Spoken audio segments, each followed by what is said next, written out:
लो जी, फिर आ गया वो टॉपिक। हाय बाबर आजम, बॉबजी द किंग, बॉबी मेरा भाई।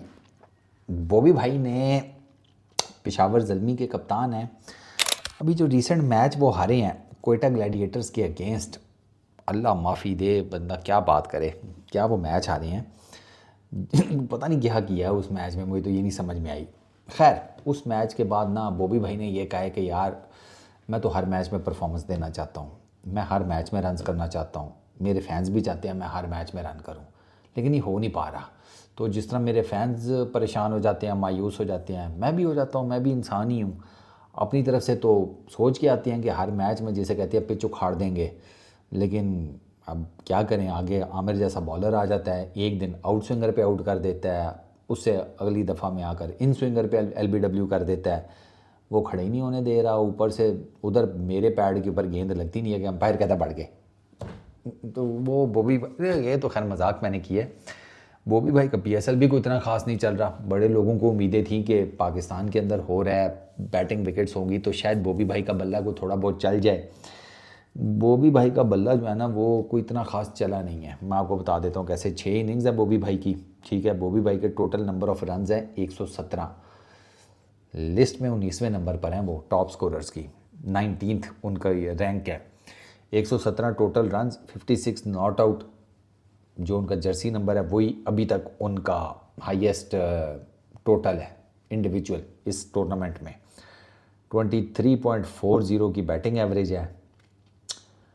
स्ट्राइक रेट 117 का है। 150 है बॉबी भाई की।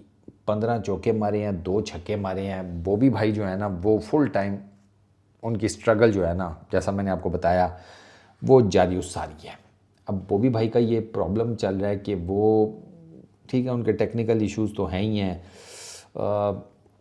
हाथों का भी ज़रा है कि थोड़ी जल्दी आ रहे हैं। वो जल्दी आ रहे हैं तो पहले बल्ला ले आते हैं, उसके बाद वो टेंटेटिव होकर कोशिश करते हैं कि मैं किसी तरीके से लाइन कवर कर लूँ गेंद की, तो वहाँ पर वो हो नहीं पा रहा। उसकी प्राइम एग्जांपल मोहम्मद आमिर वाला जो आउट है ना वो पहला, आप वो जाकर देखें तो आपको पता लगेगा कि ये जो हैंड मूवमेंट की मैं बात कर रहा हूँ ये क्या है। कि वो पहले जो है ना आराम से बल्ला आता था प्रॉपरली जब बाबर आजम फॉर्म में थे। अब वो चूँकि रन्स नहीं हो रहे तो वो ना बल्ला ज़रा पहले आ रहा है, क्विक हो गई है हैंड मूवमेंट, तो वो आ कर ना बल्ला पहले आ रहा है, गेंद बाद में आ रही है, और फिर वो को टेंटेटिव वहाँ से मूव मैनूवर करने के चक्रों में होती है लाइन ऑफ द बॉल को कवर करने की, और वो हो नहीं पा रहा। तो बाबर आजम का फिर वो बाकी जो मैंने आपको बताया है, वो फ्रंट फुट मूवमेंट हो गई, वो ओपननेस हो गई बॉडी की, पिछले शोल्डर का ज़्यादा झुक जाना, ठीक है, गर सर इतना स्ट्रेट ना रहना, वो सब कुछ बाबर आजम का चल रहा है। बाबर आजम ने पहला मैच खेला जनाब, वो 0 के ऊपर गए, मोहम्मद आमिर आते साथ ही उन्हें आउट स्विंगर पर ले गया। फिर उसके बाद यूनाइटेड के अगेंस्ट 1 किया, मुल्तान सुल्तान्स के अगेंस्ट 2 रन्स किए। अच्छा, फिर कम्स उनकी कराची किंग्स के अगेंस्ट 46 रन्स की इनिंग। वो 46 रन तो किए, लेकिन उसमें ना बॉबी भाई का मुझसे ना स्ट्राइक रेट ना पूछना, वो बताने के काबिल नहीं है। वो मेरा ख्याल है कि 100 110 कुछ इस तरह करके है, ज़्यादा स्ट्राइक रेट नहीं है। मतलब वो नहीं है 150 पौने 200 दो, ना ना, 100 110 20 कुछ इस तरह करके है। ये जो 56 रन की उनकी इनिंग्स है लाहौर कलंदर्स के अगेंस्ट, ये अच्छी इनिंग्स थी। ये बाबर आजम बड़े, मतलब बाबर आजम ने स्टार्ट बड़ा अच्छा किया था। बाबर आजम के 30 31 रन थे, और वो मेरा ख्याल है 15 16 गेंदों पर थे। यानी कि यहाँ तो 200 का उनका स्ट्राइक रेट था, या ऑलमोस्ट 200 का स्ट्राइक रेट था उस टाइम पे। फिर बाबर आजम आहिस्ता आहिस्ता उनका स्ट्राइक रेट जो है वो कम होता चला गया, और एट दी एंड उनका ये जो 56 है वो भी 130 35 के स्ट्राइक रेट से है।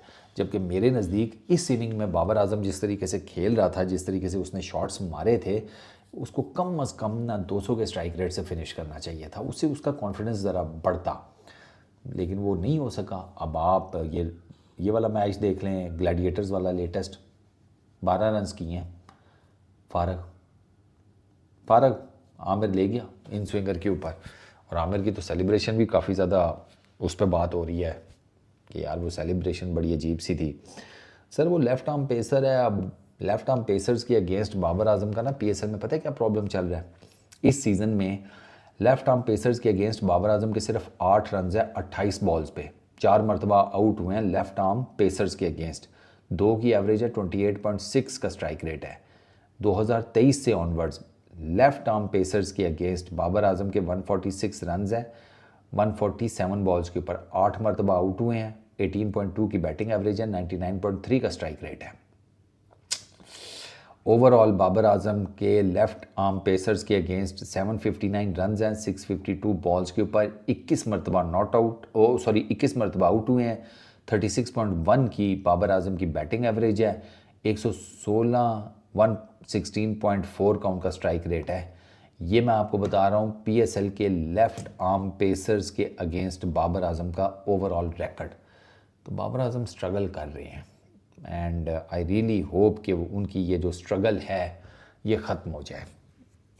मैं चाहता हूँ, सीरियसली मैं चाहता हूँ, क्योंकि ये जो 56 रन्स की इनिंग है ना बाबर आजम की, इसमें बड़ी ज़बरदस्त शॉट्स खेले हैं कुछ बाबर आजम ने। सीरियसली स्पीकिंग यार, वो मज़ा आया था उन शॉट्स को देखकर, बड़ी स्मूथ ड्राइव्स, पुल एक बड़ा ज़बरदस्त मारा।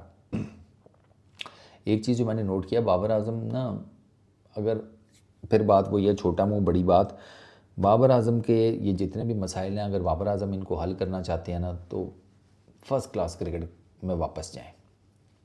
First class cricket Babar Azam के ये सारे मसाइल ठीक कर देगी, अगर बाबर आजम मतलब कुछ करना चाहते हैं।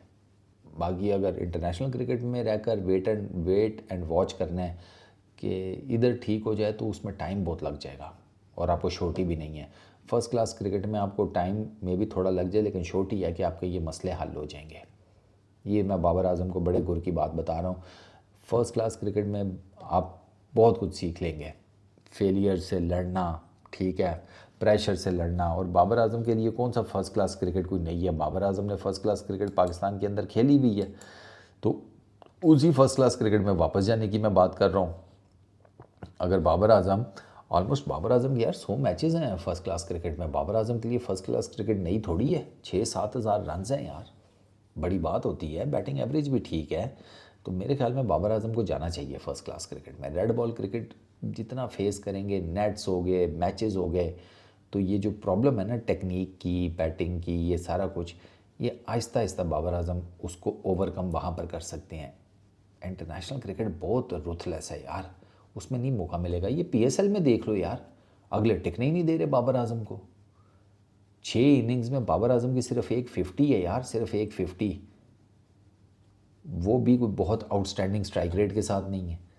तो बाबर आजम का प्रॉब्लम चल रहा है, और आई नो कि बाबर आजम ख़ुद भी डेफिनेटली उसको फील तो हो रहा होगा, लेकिन सिर्फ फील करने से कुछ नहीं होगा ना। फील करने से बाबर भाई क्रिटिसिज्म आप पे कम नहीं होने वाला। आपकी फ़ैन फॉलोइंग है, आप पॉपुलर बहुत हैं, वो चीज़ें सर आँखों के ऊपर। मुझे भी आप पसंद है, ऐसी बात नहीं है, लेकिन यार जो चीज़ आप गलत करती है ना, मैं उसके ऊपर ये नहीं कह सकता कि नहीं ठीक है कोई मसला नहीं।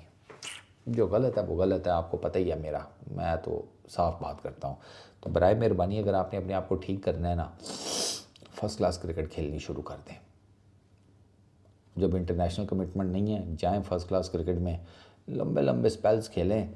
आई एम टेलिंग यू कि आपका ये मसला हल हो जाएगा, वरना इंटरनेशनल क्रिकेट में बहुत मुश्किल है। वो ये मैं PSL की बेस के ऊपर आपको बता रहा हूँ कि PSL में देख लें, एक आधी इनिंग से नहीं काम होगा, आपको रेगुलर अच्छी क्रिकेट खेलनी पड़ती है। बाकी आपकी मर्ज़ी। इस वीडियो में इतनी, अपना बहुत ख्याल रखना, नेक्स्ट वीडियो में मुलाकात होगी। Peace out.